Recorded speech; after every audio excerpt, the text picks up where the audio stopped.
Welcome, everybody, to another Gym Life podcast episode, what we're calling the Road to Clash. With me today is Clash perennial contender, honestly. He's been to every Clash since its conception. Seventh place at the first, third at the second, and there's nowhere to go but up now, Dan. So welcome, Dan Hughes, the world's strongest Star Wars fan. Yeah. I mean, I hope that's true. I hope it's only up from here. Yeah, well, listen, man, I did the consensus. I've been rolling out my podium finishers to the world right now, and of course I like to get a little bit of that. I love to kind of get that barometer of the way these shows might turn out in other people's heads, and I can tell you right now the pressure's on, brother.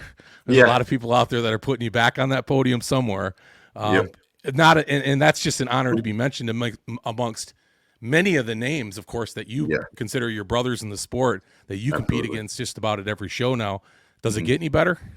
No, it doesn't. I mean, I love competing with these guys. I love hanging out with them. I love just being around them. It's nice. That's one cool thing about these competitions. It's always the same people for the most part, but we're all, like you said, brothers in the sport. I respect all of them. Even the ones that I'm not close to, I still see them and compete against them enough that I certainly respect them. And I mean, there's not a bad athlete in this lineup.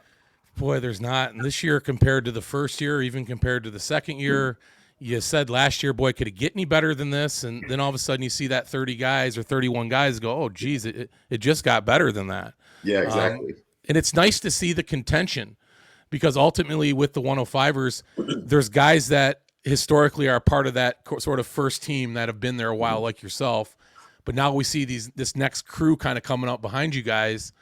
Boy, it's either put up or shut up at this point because these guys are pushing you just as hard as the guys next to you all the last couple of years. Yeah, absolutely. As in line with that, I was talking to McKeegan in the DMs a couple of days ago. Me and him go back and forth, talking crap to each other and stuff. But I was like, we can't afford to talk crap anymore to people. I was like, everyone's just one misstep away, one slip up on grip away from losing, 10 spots. I was there's no room. No one there is good enough to, in my opinion, is good enough that they can't be surpassed by any one of these guys. No, that's a fact. That's got to break McKeegan's heart, too, if he can't talk shit. Jesus, you're right. He hasn't really opened his mouth at all lately, so he believes it. No, I mean, he's working on himself. He's working on his business. He's doing great. But, I mean, like, we both came to that realization of just, like, it makes us look better with the competition now. It's no longer like, oh, we know who's going to get first, who's going to podium. Everybody else is just there. It's like, anyway. It's fun to see these predictions come in on my end because, like I said, there's guys that like yourself and Clayton and a couple others, and I'll mention those on a show tomorrow. But, the guys that are expecting to see, and I think it's maybe because there's a lot more visibility with a few of you guys, and there's some names there that people don't recognize, which is, I mean, are you familiar with that entire lineup? Have you looked at it from top to bottom, or just your heat, not worried about it much from there? No, I mean, I know of everybody in the lineup. Me personally, I've never been, even when I was an amateur, I was never like digging into research. Like, I like to get to know the guys, like in the chat, like we'll talk. Sometimes not about competing so much, just getting to know them. My motto is like, I don't go to beat people. I go to win. I don't occupy myself with wasted energy of like, well, I got to beat this guy in that event and this guy in that event. So when they released the heats, it was just like, that's great. I mean, I recognize these guys. I know they're good. I've competed with a lot of them, but there's nothing that any of them can do to make me better or make me worse. Only I can do that. Yeah. And so like, I wish them all the best. I never want to beat somebody at their worst. I only want to beat people at their best. And obviously I want to win. It's certainly not like I'm just there to have fun mentality. That's not it at all.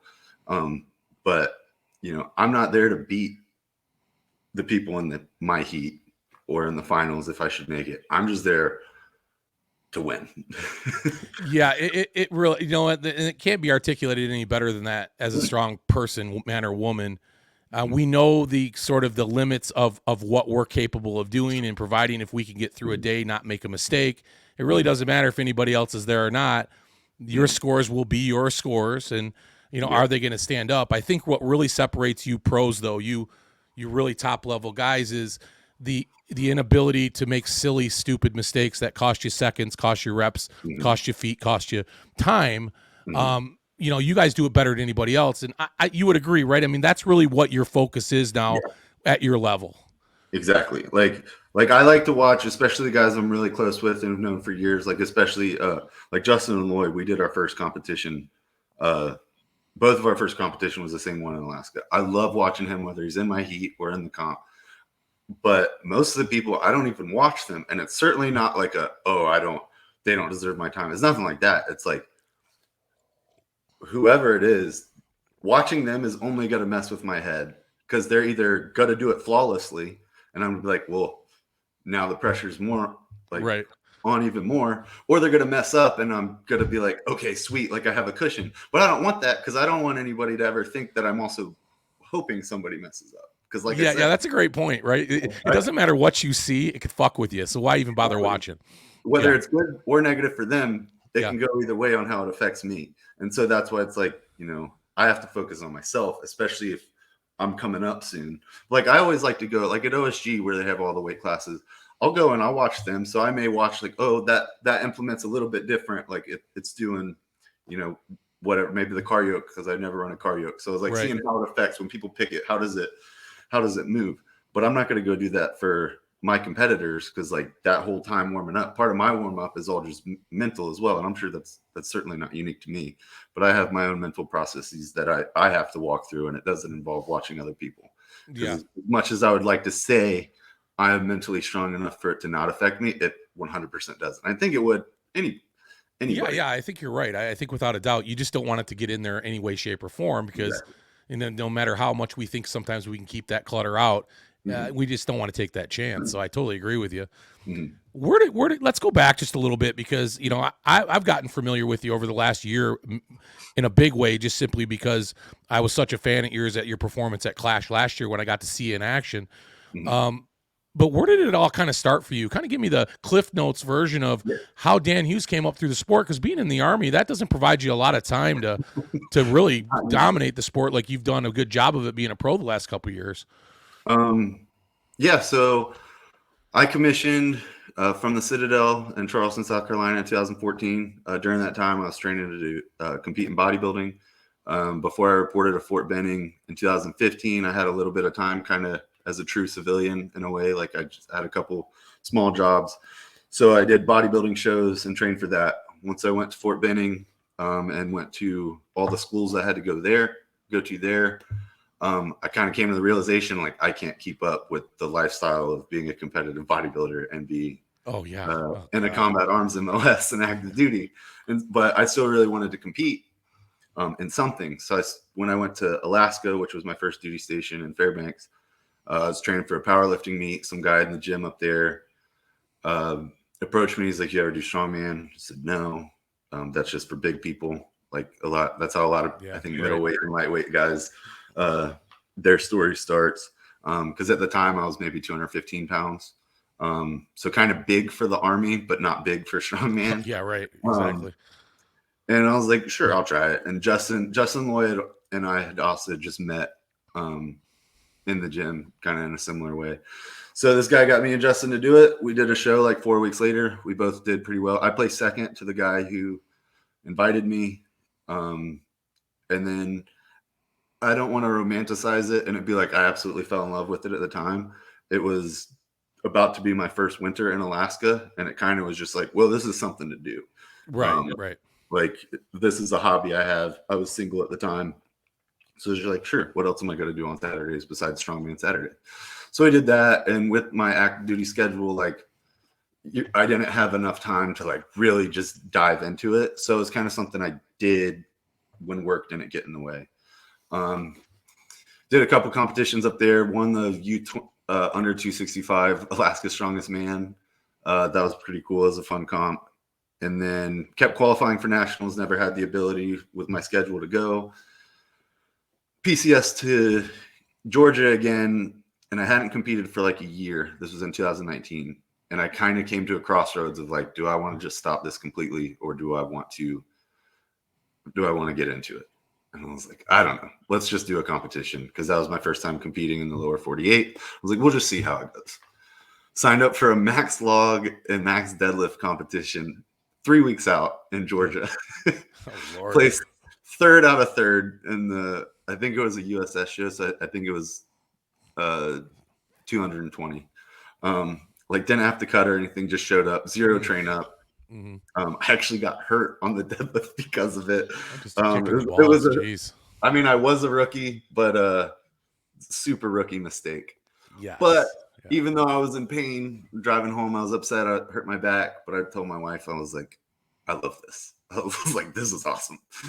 Like I was upset, and she may remember the story slightly differently because I was upset and a lot of pain in my back hurt. But I just remember coming out of it and be like, I love this. Like I'm gonna stick with it. Did another show at like Tampa Bay's Strongest or something, November 2019. Ended up winning that show, and then after that, I was like, oh yeah, this is it. Went to Washington. Found a really good gym right before COVID started. Dungeon. I think at this point everybody knows Dungeon. They host the Rainier Classic.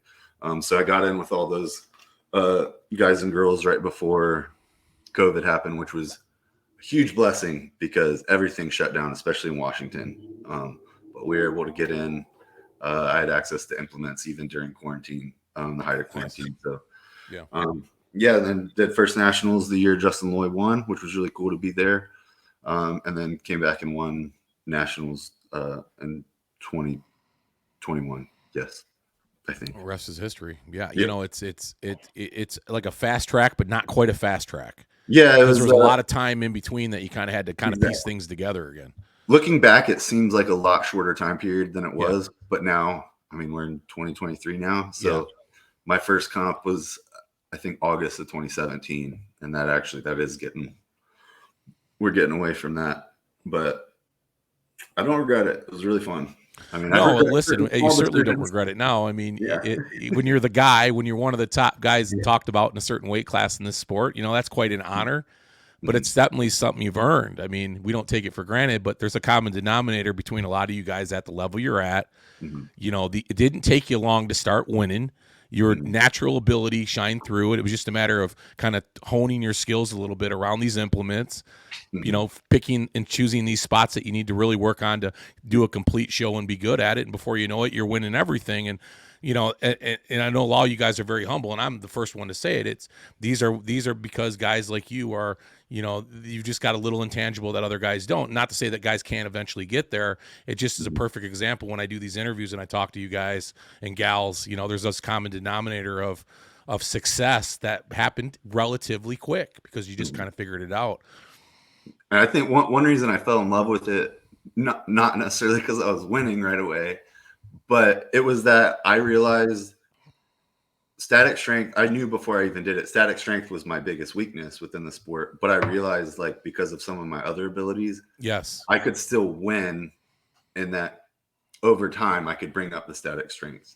And while some people are naturally gifted with static strength, I wasn't. Like, I graduated high school. I played club soccer and high school soccer like my whole life. I graduated high school at like 170 pounds. Like, I'm not, you look at my family, we're not a large family. But so that was exciting to me because that was frustrating when I was training for powerlifting. Like those are, I mean, even today, squat, bench, deadlift are not my best events. My deadlift has come a long way, and that's probably my best static event. But yeah, that was like a little unnerving because I was like, I like doing this and I like competing, but I'm not that statically strong. Boy, isn't it great though? Isn't it a great thing about the sport that being dynamic is the great equalizer? Yeah. I mean, it really is. I mean, there are some events that, quite frankly, static is removed from it for the most part when they're doing reps at a decent weight that I know a lot of you guys can manage regardless. And it takes a lot of these static guys, certainly in your weight class, and it sets them on their ass a little bit because if you're not trying to be quick in the 105 class, you're going to miss the boat for sure. Oh, yeah. Yeah. I mean, we got a lot of guys who are like pretty much all former athletes of some sport before, and then those are the guys that you see they move the best.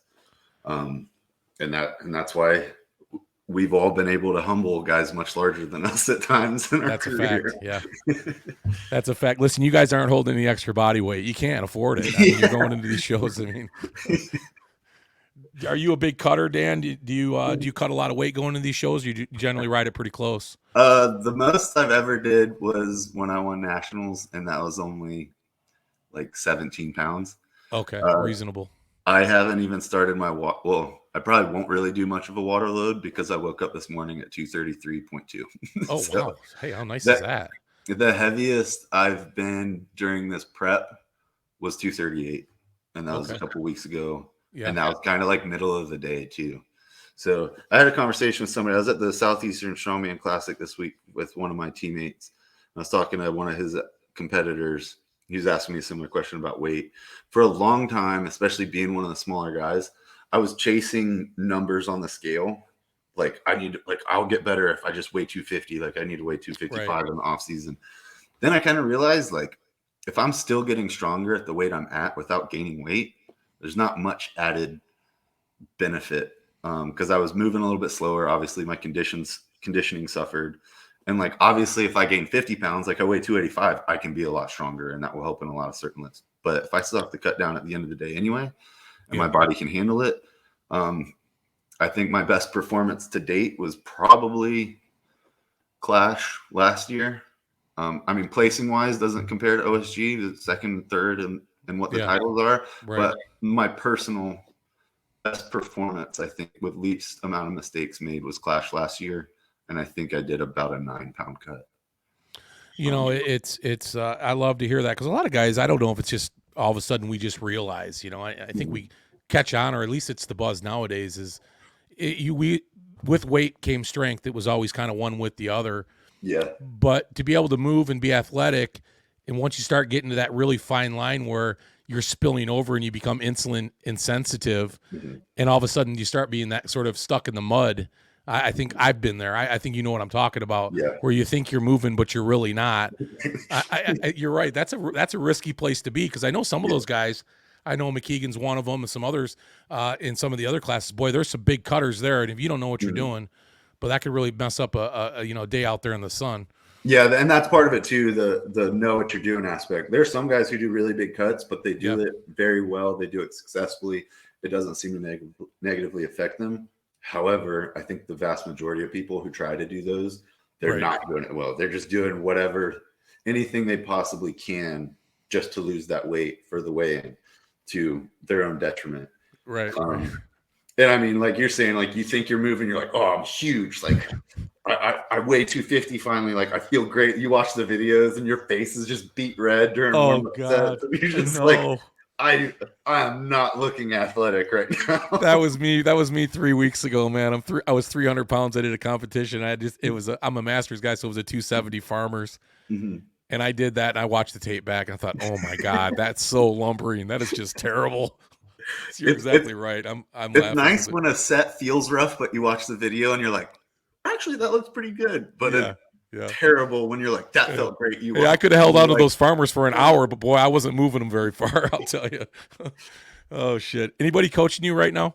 yeah, Terry Rady. This will actually be so. I started working with him about 6 or 7 weeks out from Clash last year. Yeah. Okay. I've been coaching myself for a while, and I was making a lot of good progress, but I wasn't doing it for a competition. And then once Yeah. I started training for a 10 event competition, which would have been my first event, Yeah. I was just like, I know my worth, and I'm not prepared for this. Like, Yeah. I'm not equipped to do this myself. And I had just not met him. I've known Terry for a while, but I was picking his brain at the Arnold last year. And talked a little bit, and I don't think he knew that I was kind of interviewing him, but I think I was subconsciously at the time. I Yeah. was picking his brain on concepts and stuff. And then like 2 weeks after that, I called him and I was like, I want to work with you. That's awesome. And I mean, I've been doing great since. This is I think we both agreed this is the best prep I've had. So both mentally, physically, no injuries. So I don't know if that's a good thing or a bad thing. We'll find out. Something Find out this unfamiliar, weekend. right? Usually there's always some sort of adversity that I have to overcome. Oh And I boy. still Yeah. perform. So hopefully things going well isn't a negative Yeah, thing. doesn't that suck? We're in a sport when you're feeling too good, you wonder if even if you're supposed to feel that way. Yeah, Yeah, exactly. you know, I love Terry. I'd love Terry to death. He's I always say Terry's just an eccentric guy that he's such a lovable eccentric character. I Mhm. ran into him at the Arnold at the after party. As Mhm. long as he's not trying to teach you to dance, you're good. Because I don't think that guy's got any rhythm at all to He save his doesn't. life. To He stay does honest with not. you, No. he's got a He's bitchin' he's mustache. It's a good porn stash, but everything he's else is very good at the things he's good at. yeah, Like, right. but dancing's not one of those things. Dancing is not one of them. No, not at all. No, great guy. I love Terry. Mhm. Let me ask you, man, a couple clip questions for you here. What Mhm. was in your last 2 years at Clash, and you're one of the few that have been to both and now to your third. What would you consider what was the best moment in memory leading into this third one? What moment do you have to beat going into this third one? I don't mean necessarily, it could be anything you want it to be. Like, what do you remember the most out of those two, like one moment? Uh, Seeing myself. Well, for last year it was immediately following Clash, but it was several months later after the first Clash. Watching myself on ESPN was insane, and not just because like, oh, that's me, I'm on TV. It was amazing that like where the sport had come from. Like as a middleweight competitor, I never once in a million years thought that that would happen, regardless of how good I was. Yeah, And I yeah. was just, I mean, that it was. The events are always pretty fun. It's in, it's outside. It's on the beach. It's all the best competitors. Like that stuff is. I think everybody knows about that stuff. But for me personally, like watching that, next to my wife and with friends and family being there, I was just, that probably stuck with me the most. Very cool moment for sure. I bet you that resonated with a lot of those guys that were out there, Mhm, especially those who love the sport as dearly as we all do and have always just wanted to see it kind of go to this next level, and mhm, having an opportunity for that to happen with Clash and continue to go forward with Clash. mhm. It's going to be a big moment for a lot of these new guys too. You watch, and that's going to be awesome to see. Yeah. What about your competitors? You mentioned Loy as you're talking in your competition in Alaska. Do you have guys that you? Listen, we all have rivalries, right? We got guys that we look at, friends or Mhm. otherwise, that are guys we're gonna have beers with after the show. But do you have guys that you kind of look at and go, okay, I love competing against this guy. This is like a guy that pushes me and gets the best out of me. Um, but I don't think there's just one. Yeah, I mean, the first time I competed against Clayton was OSG, um, and he's pretty freaking good. He definitely, I like. I was pretty confident. Well, I don't want to say confident. I was like going into OSG, not having competed against him. I knew there was a very real possibility that I could win if I did everything that I knew, or that if I did everything how I had been doing it in training, if that makes sense. yeah, But he's very good. I think we were either tied or he was like half a point or so ahead of me going to the finals. But those finals events, he smoked them. yeah. He did. It was Yeah. historic, really. Yeah, it Um, really was. but I mean, I don't have because that was the first time we met and competed against each other. I don't really have a personal relationship with him. Yeah, Um, but from an athletic standpoint, he's definitely one. But I mean, guys that I talk to regularly and that really push me, Camby. I love Camby, and I'm proud that or happy for him that he went heavyweight. I wish he would have stayed middleweight longer because I love competing against him. And I only yes, got to do it once, and it was at Clash the first year. I think what he did is the right choice. I know he's got to do what's best for him, but sometimes Camby, I just wish he would do what's best for Dan and stay middleweight right. so we can And best for the compete rest of us against each too. I don't think. other. Yeah, Yeah. exactly. I mean, yeah, Loy, like you said, Frank Provenzano, Mike O'Connor, McKeegan. I like competing against McKeegan because of how much he runs his mouth, and I can humble him. Yeah, yeah, Um, yeah. and Well, then hey, Isaac Mays, the only times I've competed against him are at Clash. He wasn't able to do OSG this year. He's a great competitor. Also likes to run his mouth some. Unfortunately, I'm 0-2 against him. So hopefully we can I can start to bring back well, um, right. increase my record. But he was in my group the first year there. I actually picked him up from the airport and brought him there. Nice. Um, Okay. the first time I met him, we were in the same group. think he beat me by half a point coming out of groups because I botched the kegs. But then he did a lot better than I did in the finals events. But those are all names that come to mind immediately. But I mean, all of them do. Even the guys I don't know very well. Like, I know I'm trying to be better about being self-confident and not being a self-doubter, but I do know that I am not good enough to just not mess up, or I'm not good enough to mess up and still win. Oh, right. I would like to get there one day, but Yeah. I know that anybody who's at this comp specifically has the ability to beat me or any other person. And so because of that, they all push me. Like, there's no one that I go into, and at this point, any comp, OSU is the same thing. I'd never look at another athlete who's at these comps and I'm like, I don't have to worry about him, because that's how you get smoked, and that's how you get embarrassed. In your class is definitely the Dragon's Den anyhow. I mean, it just it goes without saying. Now, when you mention the 105 class, it's okay. We'll pick your poison, honest to goodness. You know, I think that's kind of your forte, right? It's everybody knows Dan Hughes. He's a guy that does all the right things to get where he's going. I mean, and when I think about you as an athlete and talk to guys about you as an athlete, you're that guy that doesn't make mistakes. You have that reputation. And like you just said, you know, you do all these things very, very well. Outside of your static movements, is there anything that gives you concern going into this event? Any particular event that you've been working on or needed more work on, or feel like, okay, it's up in the air, I'm not quite sure?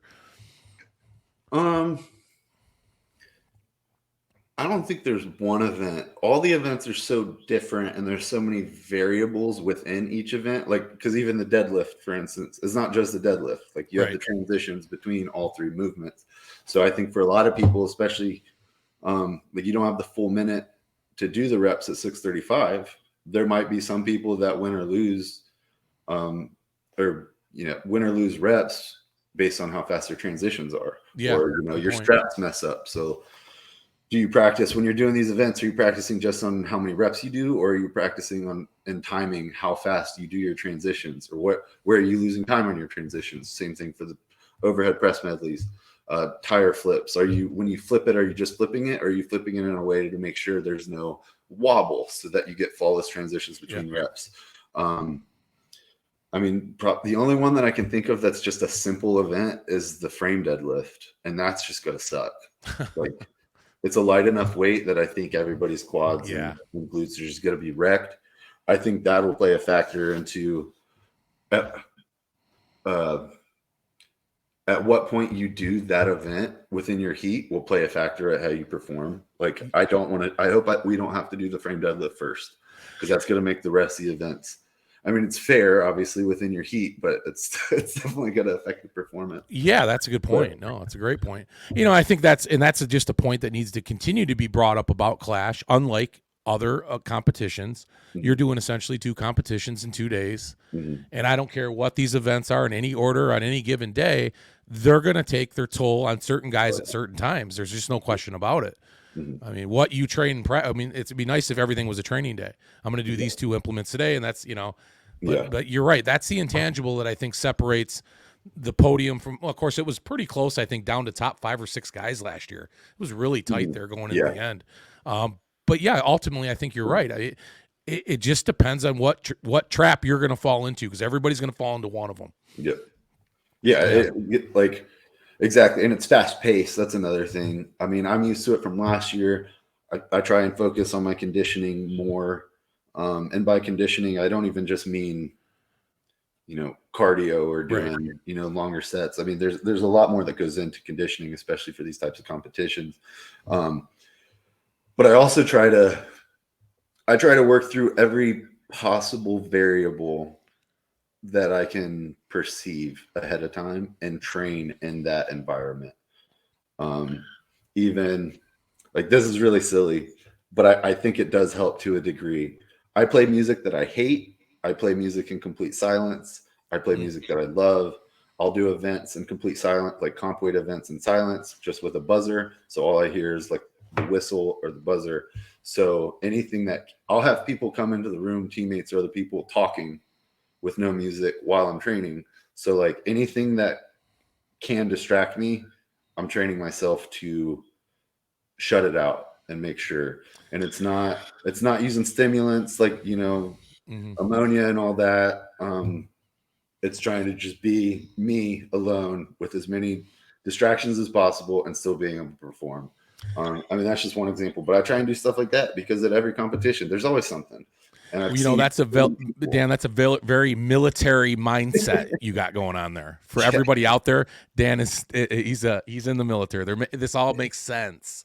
Yeah, let me ask you this: Do you feel like that's I don't want to put down any of the guys that never been to Clash before, but that's definitely an obstacle they're just not ready for. Am I right? I mean, that shit moves so fast that if you've never been there to understand it, I don't think you can just watch it and go, okay, I know how to prepare for it.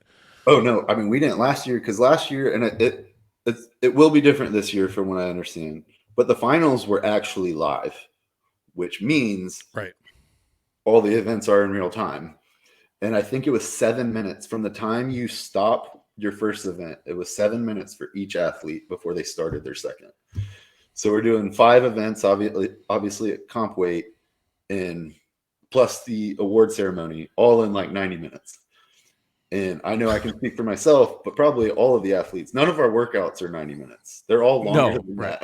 Oh yeah, that's a fact. And so I thought there was the one positive is you take out the variables of like having to come down and come back up for each event with extended time period.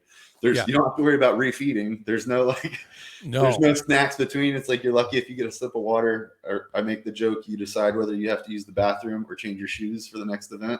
Right. By last year, I used my Merrell hiking boots for 3 of the 5 events when I was only supposed to use it for 1. Don't overthink it. Yeah. I think everybody starts here and eventually they're kind of going like this through the whole thing. Yeah, exactly. It's an even steady drop down is what it is through 5 events like that. Pretty crazy. When are you guys rolling into town? I land like 5 o'clock Wednesday. Oh, great. So you have plenty of time. You guys will weigh in, feel good, feel ready to rock and roll on Friday. Yeah. So who's coming in with you? What kind of family are you bringing with you? Just your wife? Just my wife. My mom came the last 2 years. My oldest sister lives in Savannah, so my mom and her would come up. Scheduling wise, it just didn't work out this year. But my boss and one of my teammates is also coming from the fitness team.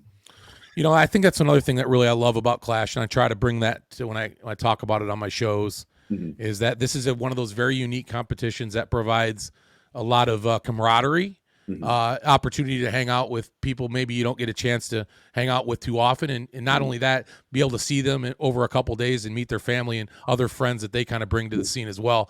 I'm really big on that type of brotherhood and fraternity and sisterhood in our sport, and again, it's another one of those shows that just provides that. I love that. I just seeing all you guys and your family and friends, and meeting Nick Camby's dad last year and his mom. I mean, just you never would do that at any other show, Exactly. But what South Carolina and Hilton Head offers is very unique, and I encourage everybody to get down there to participate in this show at some point. It's great because you're at a resort and you have the pool and the restaurant and the bar area, but it's all right there. So even if you're not at the hotel and you're just at the competition, like you have the opportunity to just mingle. Where usually, whether it's OSG or any other comp, like the comp's done, everybody goes their separate ways, not out of any hatred or lack of desire to see them. It's just not convenient because your family's there. It happened at OSG. Had more people than we could find a place to eat dinner. So like we had to make a decision of like, who do we want to hang out with? Yeah. But you don't really have that at Clash because everybody's just kind of. No, you're right. That tiki bar area is very special. I was saying it last year, boy, this would make a great reality TV show. It really would, especially if you're a strongman, fan junkie like I am, and I just I love all you athletes and all the fans of the sport and all the pageantry of it. I could just stand there all day with a camera, just having so much fun watching you guys. But you learn, especially when Nick Best was there. I could listen to Nick talk all day. I love his stories. He's got so many stories. I've had the opportunity to train in his garage with him, and it's just he has a real world life example for every possible scenario you could everything in strength sports. Everything. I know. I've had plenty of conversation with Nick, and I loved every one of them. The guy is the Dalai Lama of strongman. He really is. Yeah, and he's back. I just saw him do like 710 squat for like a triple or something with Brian. It was something stupid. This guy doesn't stop. I mean, No, take he a does kidney, not. doesn't matter. I'll be back. I don't think he's retired. I think he's just That's taking what it. I said to him Yeah. when we were backstage before the award ceremony at OSG. They were doing the retirement thing, and he came off, and I said, "You didn't Nah, retire." fuck I was no. like, "No, you didn't." You don't take second at OSG and Yeah, retire. No. because I was like, "What are you gonna do, Nick? Yeah. You're gonna take a year or two off, and then you're gonna be like, I'm gonna compete." Yeah, he'll be back. I know, right? He's in my class, so I just want to compete against him once, just to say I competed against him once. That's all I Yeah. want, Say I was there with Nick Best. The guy's just going down in history, man. Actually, fun story with him is a very short one. We were in his garage and we were squatting, and he was teaching me how to train for the squat at the first clash, because this would have been, I think, February of 2021. And so he's teaching me that, and I squatted whatever weight, and he was like, "How much have you squatted?" And at the time, it was like low fives. And he was like, "No, no, no, that's nonsense." And he said, "Okay, go inside real quick." So we go inside. He met with everybody. He's like, "This is what we're gonna do." He comes back and he's like, "Okay, don't look at the bar." And it was pounds and kilos, so I couldn't just look at it and know what it was anyway. He's like, "You're gonna get under this. You're gonna squat 1 rep, come up. We're gonna put some weight on it, and then you're gonna do another rep and rack it." So I was like, "Okay, sure, you're Nick Best, so I'm gonna do it." So I get under it, I squat, they add weight, squat again, rack it, and I was like, "Wow, that was heavy." And he goes, "You just squatted 575 for one, and then 600 for one." And I Oh was yeah, like, "Well, right. that's almost a 100-pound PR, so that's awesome." Problem solved. Yeah. Oh, So I love it. That's great. Hey, so world's strongest Star Wars fan. uh-oh.